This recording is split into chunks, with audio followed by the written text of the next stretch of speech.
বিসমিল্লাহির রহমানির রহিম। প্রিয় শিক্ষার্থীবৃন্দ, আশা করি সবাই ভালো আছো। আমাদের গতদিন বা গত ক্লাসে হয়ে গেছে নো লোড অবস্থায় ট্রান্সফরমারের অপারেশন বা কার্যপ্রণালী। আজকে হবে লোড অবস্থায় ট্রান্সফরমার কিভাবে কাজ করে। এর আগে আবার বলতেছি আমি যে ট্রান্সফরমার যখন সেকেন্ডারি খোলা অবস্থায় থাকে, যে অবস্থায় সেকেন্ডারি খোলা অবস্থায় থাকে ওই অবস্থায় সেকেন্ডারি কয়েলে কোনো কারেন্ট প্রবাহিত হয় না, কিন্তু প্রাইমারি কয়েলে ইম্পিডেন্সের জন্য বা হাই ইম্পিডেন্সের জন্য খুব অল্প পরিমাণ কারেন্ট প্রবাহিত হয়। এই কারেন্টকে দেখি আমরা কী দ্বারা? I0 দ্বারা। হ্যাঁ, I0 দ্বারা দেখি আমরা I0।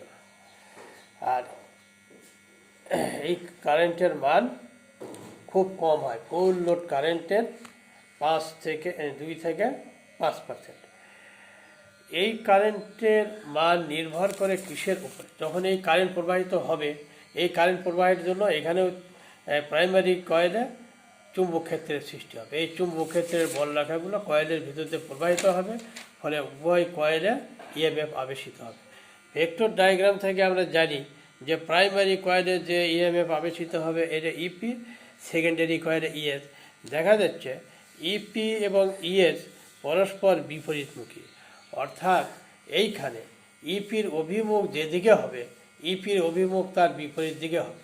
ফলে এই কয়েলে প্রয়োগকৃত ভোল্টেজের রেজাল্টেন্ট মান এবং নো লোড অবস্থায় এই কয়েলের ইম্পিডেন্স, এই দুটের অনুপাতই হবে এই নো লোড কারেন্ট। অর্থাৎ এইরকম হবে। নো লোড কারেন্টের মান নির্ভর করবে কি? প্রাইমারি ভোল্টেজ, প্রয়োগকৃত ভোল্টেজ বিয়োগ প্রাইমারি কয়েলে আবেশিত ইএমএফ ভাগ প্রাইমারি কয়েলের ইম্পিডেন্স। এটা বিয়োগ হবে কি জন্য? যেহেতু 180 ডিগ্রি বিপরীতে। এখন আমাদের জানা দরকার যে এইটার মান ইপির মান যত বেশি হবে প্রয়োগকৃত রেজাল্টেন্ট ভোল্টেজ তত কম হবে। তত কম যদি হয় এইটা তত কম হবে, কারণ এই ট্রান্সফরমারের যে ইম্পিডেন্স এটা কনস্ট্যান্ট। তাহলে ইপি যত কম হবে রেজাল্টেন্ট ভোল্টেজ তত বেশি হবে, প্রয়োগকৃত রেজাল্টেন্ট ভোল্টেজ। ইপি যত বেশি হবে প্রয়োগকৃত রেজাল্টেন্ট ভোল্টেজ তত কম হবে। ইপি যত কম হবে প্রয়োগকৃত রেজাল্টেন্ট ভোল্টেজ তত বেশি হবে, ফলে I0 তত বেশি হবে।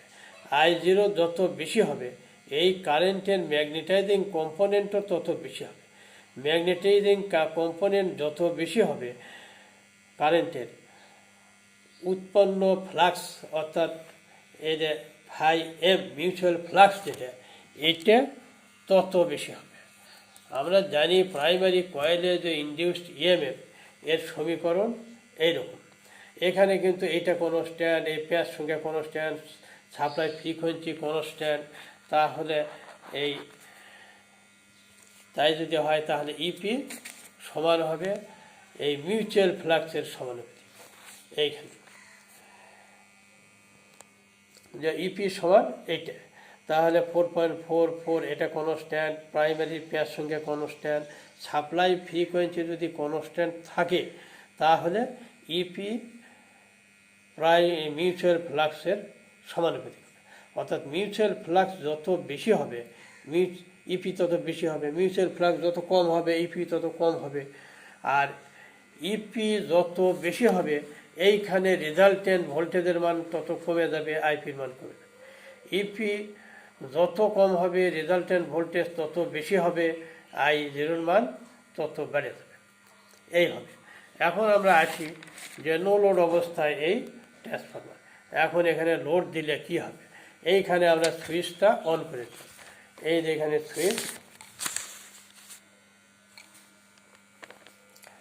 সুইচ অন করে দিলাম। এইখানে আমাদের লোড লাগানো আছে, এই যে লোড লাগানো আছে। যখনই সুইচ অন করে দেওয়া হবে তখনই লোডের ভিতর দিয়ে কারেন্ট প্রবাহিত হবে। আমরা ধরে নিলাম এই কারেন্টের মান আইএস, তার মানে এই আইএস কারেন্ট প্রবাহিত হবে। যখনই লোড দেওয়া হবে সেকেন্ডারিতে এই আইএস কারেন্ট প্রবাহিত হবে, আইএস প্রবাহিত হবে। আইএস কারেন্ট যদি প্রবাহিত হয় তাহলে এই কারেন্ট লোডের ভিতর দিয়ে এই কয়েলের ভিতর দিয়েও প্রবাহিত হবে। কয়েলের ভিতর দিয়ে যদি প্রবাহিত হয় তাহলে এই কয়েলে একটা চুম্বক ক্ষেত্রের সৃষ্টি হবে। এই কয়েলে যে চুম্বক ক্ষেত্রের সৃষ্টি হবে, এই চুম্বক ক্ষেত্রের ফ্লাক্সের অভিমুখ প্রাইমারি কয়েলের যে এই মিউচুয়াল ফ্লাক্স এর বিপরীতমুখী হবে।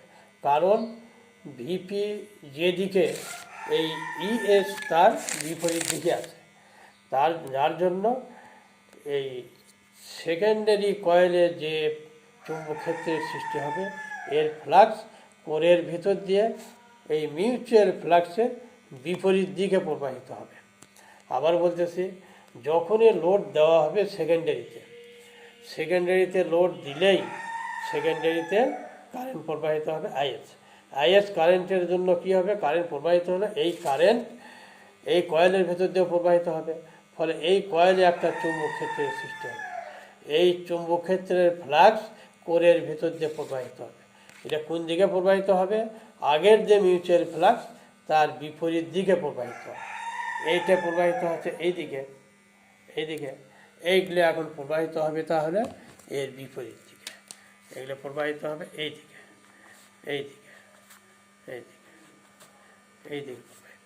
বিপরীত দিকে প্রবাহিত। চিহ্ন দেখানো আছে, বিপরীত দিকে প্রবাহিত হবে। এইগুলোকে লেখা হচ্ছে, এইগুলোকে লিখলাম ফাই-এস, ধরলাম ফাই-এস, অথবা ফাই-এস ধরলাম ফাই-এসই ধরলাম ফাই-এস। এই ফ্লাক্স ফাই-এস কোন দিকে? মিউচুয়াল ফ্লাক্সের বিপরীত দিকে প্রবাহিত হচ্ছে। তো মিউচুয়াল ফ্লাক্সের বিপরীত দিকে যদি ফাই-এস ফ্লাক্স প্রবাহিত হয় তাহলে ফাই-এস ফ্লাক্স এবং মিউচুয়াল ফ্লাক্স এই দুইটি রেজাল্টেন্ট মান কী হবে? কমে যাবে না বেড়ে যাবে? যেহেতু একটা আরেকটার বিপরীতে, তাহলে রেজাল্টেন্ট মান কমে যাবে, অর্থাৎ কোরের যে ফ্লাক্স এটা কমে যাবে। কোরের ফ্লাক্স যদি কমে যায় তাহলে যখনই কমে যাবে তখন এই যে প্রাইমারিতে যে ভোল্টেজ উৎপন্ন হয় ইপি, এই ইপিটা আমরা কিন্তু জানি যে ফ্লাক্সের সাথে সমানুপাতিক, তো তাহলে ইপির মানও কমে যাবে। ইপির মান যখনই কমে যাবে, ইপির মান কমে গেলেই এই সূত্রতে আমরা দেখতেছি ইপির মান যখনই কমে যাবে প্রয়োগকৃত ভোল্টেজের রেজাল্টেন্ট মান বেড়ে যাবে। রেজাল্টেন্ট মান যদি বেড়ে যায় তাহলে I0 মান বেড়ে যাবে। যে পরিমাণ বেড়ে যাবে সেটাকে আমরা লিখি আইপি প্রাইম দ্বারা। এটা আইপি প্রাইম। তাহলে আইপি প্রাইম কারেন্ট বেড়ে গেল। আগে ছিল I0, এখন আরও অতিরিক্ত কারেন্ট প্রবাহিত হলো, সে অতিরিক্ত কারেন্টের মান হলো আইপি প্রাইম। এই আইপি প্রাইম এবং I0 এই দুটো মিলে হবে আইপি। অর্থাৎ যখনই লোড দেওয়া হবে তখন প্রাইমারির কারেন্ট আবার এইরকম হবে,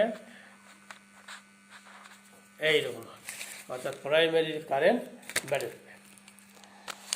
যাবে। কী হবে? যখনই সেকেন্ডারিতে লোড দেওয়া হবে, সেকেন্ডারিতে কারেন্ট প্রবাহিত হবে, সেকেন্ডারি কয়েলের ফ্লাক্স উৎপন্ন হবে, সেকেন্ডারি কয়েলের ফ্লাক্স প্রাইমারি কয়েলের ফ্লাক্সের বিপরীত দিকে প্রবাহিত হবে। এই কোরের ভিতর দিয়ে তার দিক দেখানো আছে, এই এখানে ফাই-এস প্রাইম যে দেখানো আছে, ফাই-এস প্রাইম বা ফাই-এস। তাহলে এই বিপরীত দিকে ফ্লাক্স প্রবাহিত হওয়ার কারণে এই দুইটে ফ্লাক্সের রেজাল্টেন্ট মান কমে যাবে। তখন একটা আরেকটার বিপরীত, তার একটা থেকে আরেকটা বাদ যাবে, তখন ফাই-এম মিউচুয়াল ফ্লাক্সের মান কমে যাবে। মিউচুয়াল ফ্লাক্স যদি কমে যায় তাহলে ইনডিউসড ভোল্টেজ ইপি কমে যাবে। ইপি যদি কমে যায় তাহলে প্রয়োগকৃত resultant voltage VP minus EP, এটা রেজাল্টেন্ট মান বেড়ে যাবে। যদি বেড়ে যায় তাহলে অতিরিক্ত কারেন্ট আরও প্রবাহিত হবে। সেই অতিরিক্ত কারেন্টকে আমরা দেখলাম কী দ্বারা? আইপি প্রাইম দ্বারা। এই আইপি প্রাইমের মান হলো সেকেন্ডারি কারেন্ট ভাগ ট্রান্সফরমেশন রেশিও, এটা হলো আইপি প্রাইম। এই অতিরিক্ত আইপি কারেন্ট প্রাইমারিতে বেড়ে গেল, তাহলে প্রাইমারিতে কারেন্টের মান তখন হবে I0 যোগ আইপি প্রাইম সমান আইপি। তাহলে প্রাইমারিতে আগে কারেন্ট ছিল I0 জন্য মিউচুয়াল ফ্লাক্স ছিল φm। এরপরে আবার অতিরিক্ত কারেন্ট প্রবাহিত হলো আইপির জন্য আবার এখানে কয়েলে অতিরিক্ত ফ্লাক্স উৎপন্ন হবে, সেই ফ্লাক্সকে লেখা হবে φp'। এই φp' কোরের ভিতর দিয়ে মিউচুয়াল ফ্লাক্স যেদিকে প্রবাহিত হয় সেই দিকে প্রবাহিত হবে, অর্থাৎ এই দিকে প্রবাহিত হবে, এই দিকে প্রবাহিত হবে, এই দিকে প্রবাহিত হবে, এই দিকে প্রবাহিত হবে। এইটা হলো φp'।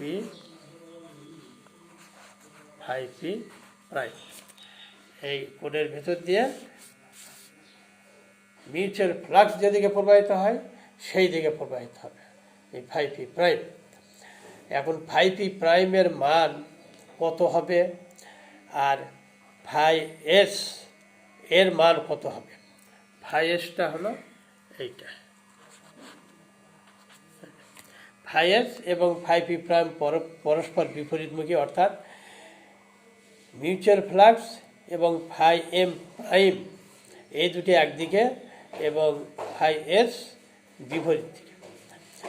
এখন আমরা জানি এইখানে যে φp' সমান হলো is ভাগ ট্রান্সফরমেশন রেশিও, আর আইপি সমান হলো IP' যোগ আইপি। এরপরে এইখানে আসতেছে IP', এই জায়গায় দেখো যে আমরা কিন্তু জানি NP ভাগ NS সমান IS ভাগ IP। IS ভাগ IP মানে IS ভাগ IP', কারণ I0 তো সেকেন্ডারিতে প্রবাহিত হয় না, I0 প্রাইমারিতেই থাকে, যার জন্য IS ভাগ I' হবে সমান ট্রান্সফরমেশন রেশিও। এই যদি হয় তাহলে এই দুইটার থেকে আমাদের এইরকম পাওয়া যায়, এইরকম IP' ইন্টু NP সমান IS ইন্টু NS। এটাকে বলা হয় এই অ্যাম্পিয়ার টার্ন। এই অ্যাম্পিয়ার টার্নটা কি? অ্যাম্পিয়ার টার্নটা হলো যে এটাকে বলা হয় ম্যাগনেটোমোটিভ ফোর্স। আমরা জানি যে ফ্লাক্স কারেন্টের মতো ফ্লাক্স প্রবাহের যে সমীকরণ সেটা হলো ফাই সমান ম্যাগনেটোমোটিভ ফোর্স ভাগ রিলাক্টেন্স। এই ম্যাগনেটোমোটিভ ফোর্স, এই প্রাইমারির ম্যাগনেটোমোটিভ ফোর্স লোড দেওয়ার পরে যে অতিরিক্ত কারেন্ট প্রবাহিত হবে, এই অতিরিক্ত কারেন্টের জন্য ম্যাগনেটোমোটিভ ফোর্স হবে এটা। সেকেন্ডারির ম্যাগনেটোমোটিভ ফোর্স হবে এইটা। এই ম্যাগনেটোমোটিভ ফোর্সকে রিলাক্টেন্স, অর্থাৎ কোরের রিলাক্টেন্স একই থাকবে। তাহলে কোরের রিলাক্টেন্স এটাকে ভাগ করলে এই ফাই হবে, ফ্লাক্স হবে, অর্থাৎ IP' NP ভাগ রিলাক্টেন্স যেটা হবে সেটা হবে φp'। আর IS NSকে রিলাক্টেন্সে ভাগ করলে যেটা হবে সেটা হবে φs। তো এটা যদি সমান হয় তাহলে φs এবং φp' দুটেই সমান হবে। এই দুটো যদি পরস্পর সমান হয় তাহলে যেহেতু একটা আরেকটার বিপরীতমুখী, ফলে একটা আরেকটাকে নিষ্ক্রিয় করে দেবে। অর্থাৎ এইখানে এই φs এবং φp' এই দুটো যেহেতু পরস্পর সমান, একটা আরেকটাকে নিষ্ক্রিয় করে দেবে, ফলে কোরের ফ্লাক্স এটাই থাকবে, φp' থাকবে। লোড এইভাবে যতই বাড়ানো হোক কমানো হোক, কোরের ফ্লাক্স এইভাবেই থাকবে, এটাই থাকবে। তো আবার বলতেছি, যখনই সেকেন্ডারিতে লোড দেওয়া হবে তখন সেকেন্ডারিতে কারেন্ট প্রবাহিত হবে। কারেন্ট প্রবাহিত হলে সেকেন্ডারি কয়েলে একটা ফ্লাক্স উৎপন্ন হবে। এই ফ্লাক্সের অভিমুখ কোরের ভিতর দিয়ে মিউচুয়াল ফ্লাক্সের উল্টো দিকে প্রবাহিত হবে। উল্টো দিকে প্রবাহিত হলেই এই মিউচুয়াল ফ্লাক্সের মান কমে যাবে, ফলে ইপি এটা কমে যাবে। ইপি কমে গেলেই প্রাইমারি কয়েলে প্রয়োগকৃত ভোল্টেজের রেজাল্টেন্ট মান বেড়ে যাবে।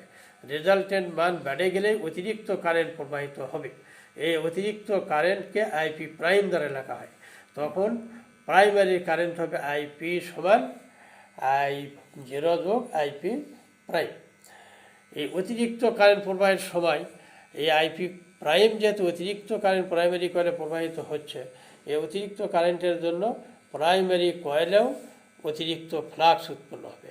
এই ফ্লাক্স কোরের ভিতর দিয়ে আবার ফাই এর বিপরীত দিকে প্রবাহিত হবে, ফাই এর বিপরীত দিকে প্রবাহিত হবে। এবং আমরা যেহেতু ওখানে দেখলাম যে ফাই এস এবং ফাই পি প্রাইম এই দুইটা পরস্পর সমান, ফলে একটা আরেকটাকে নিষ্ক্রিয় করে দিবে, কারণ যেহেতু একটা আরেকটার বিপরীতমুখী, নিষ্ক্রিয় করে দেবে। নিষ্ক্রিয় করে দিলে কোরের ফ্লাক্স ফাই এম থাকবে, অর্থাৎ কোরের ফ্লাক্সের মানের কোনো পরিবর্তন হবে না, যা ছিল ওটাই থাকবে। এই হলো লোড অবস্থায় ট্রান্সফরমারের অ্যাকশন বা অপারেশন বা কার্যপ্রণালী। আজকে এই পর্যন্তই থাক। ধন্যবাদ সবাইকে।